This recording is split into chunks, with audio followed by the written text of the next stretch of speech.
Today, we're going to explore the first book of the Bible, Genesis, in just 10 minutes. Genesis is a crucial book that covers everything, from the beginning of the world to the origins of the Israelite people. Through this video, you'll grasp the core content and significant events of Genesis. The creation of the world. Genesis begins with the famous verse, "In the beginning God created the heavens and the earth." God created the world in 6 days. On the first day, He created light and darkness. On the second, the sky. On the third, land and plants. On the fourth, the sun, moon, and stars. On the fifth, fish and birds. And on the sixth, animals and humans.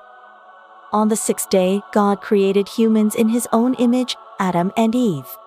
Adam means man in Hebrew, while Eve means life.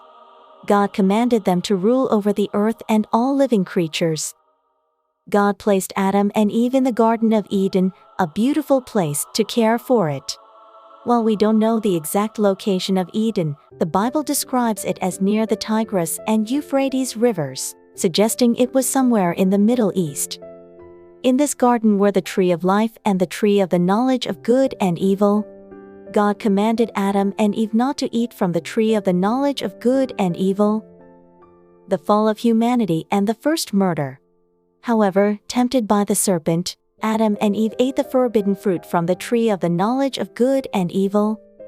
In the Bible, the serpent is often seen as a manifestation of Satan, described as cunning and clever.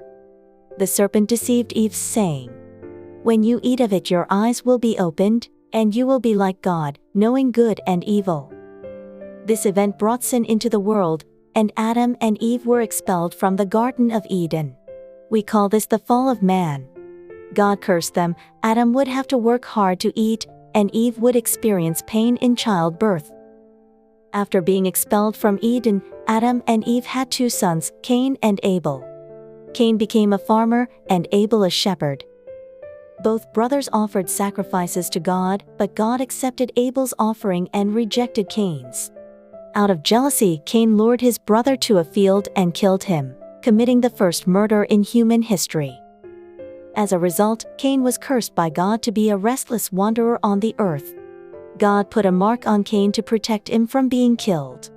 Cain settled in the land of Nod, east of Eden, where he had children and built a city. Noah's Ark and the Great Flood. As time passed, human wickedness became so great that God decided to cleanse the world with a flood.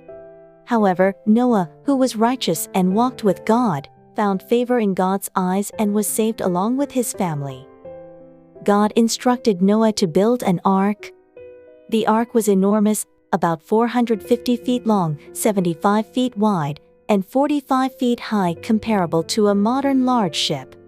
It was made of gopher wood and covered with pitch inside and out for waterproofing. Noah brought pairs of all kinds of animals into the ark, and endured 40 days of continuous rain with his family.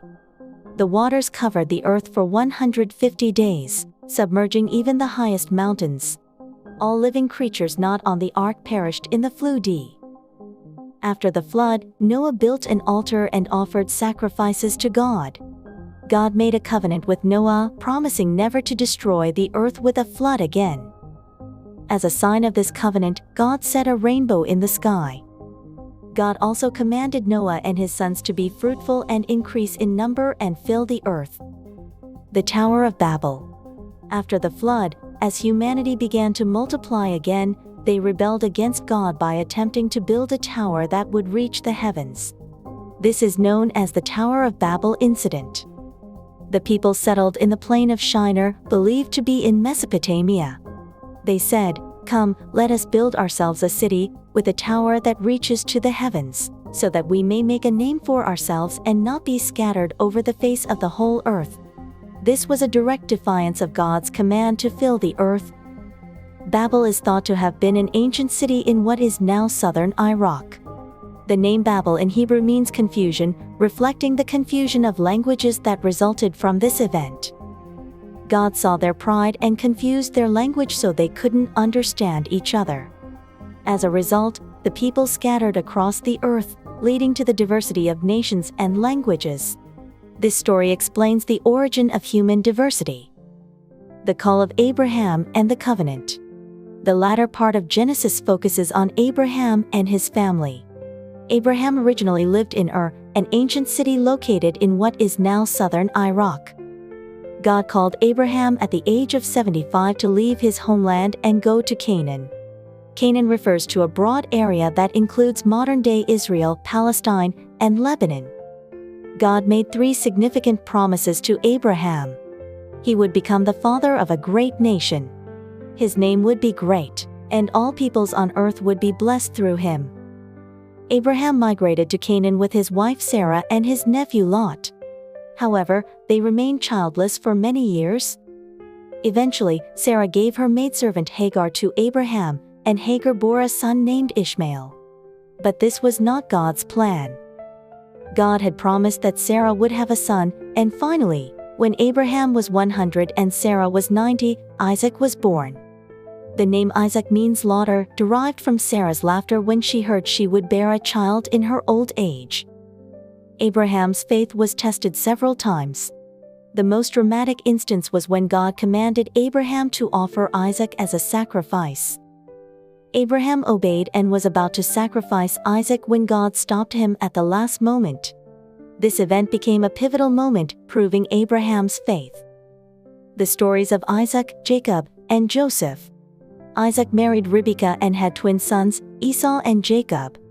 Although Esau was the firstborn, Jacob stole his birthright. First, Esau sold his birthright to Jacob for a bowl of stew when he was famished. Later, Jacob deceived his father Isaac to receive the blessing meant for the firstborn. Jacob fled to his uncle Laban's house to escape Esau's anger. There, he married Laban's daughters, Leah and Rachel, and had 12 sons. These sons became the ancestors of the 12 tribes of Israel. After wrestling with God, Jacob received a new name, Israel, which means he struggles with God. Joseph, one of Jacob's sons, had a unique destiny. Favored by his father, Joseph was envied by his brothers who eventually sold him into slavery in Egypt. However, with God's help, Joseph overcame adversity and became the prime minister of Egypt. When a great famine struck, Joseph's wisdom saved Egypt and surrounding nations. During this time, Joseph reunited with his family who came seeking food. He forgave his brothers and invited his family to settle in Egypt. This marks the beginning of the Israelites' residence in Egypt. Joseph's story beautifully illustrates God's providence. He told his brothers, "You intended to harm me, but God intended it for good to accomplish what is now being done, the saving of many lives." This verse shows how God can use even human evil intentions for his good purposes. Joseph's story occupies the final part of Genesis and sets the stage for the book of Exodus. After Joseph's death, the Israelites flourished in Egypt, but eventually became enslaved under a new Pharaoh who did not know Joseph. Through the main characters in Genesis, we learn several important lessons. Abraham teaches us about faith and obedience. He responded to God's call to leave for an unknown land and trusted God even in seemingly impossible situations. Jacob's story shows human weaknesses and God's grace. Jacob used deception to gain blessings but was ultimately transformed through his encounter with God. Joseph's life is a powerful example of forgiveness and God's providence. Despite severe hardships, he trusted God and became an instrument of salvation for many. Genesis also addresses several key theological themes. Creation. God's creation of the world and humans implies that everything has purpose and meaning. Sin and fall. Human disobedience brought sin into the world, distorting relationships between humans and God, nature, and each other. Covenant. God establishes covenants with Noah, Abraham, and others, unfolding his plan for human redemption. God's sovereignty and providence. Throughout Genesis, we see God governing history and fulfilling his will. Genesis is not merely a historical book.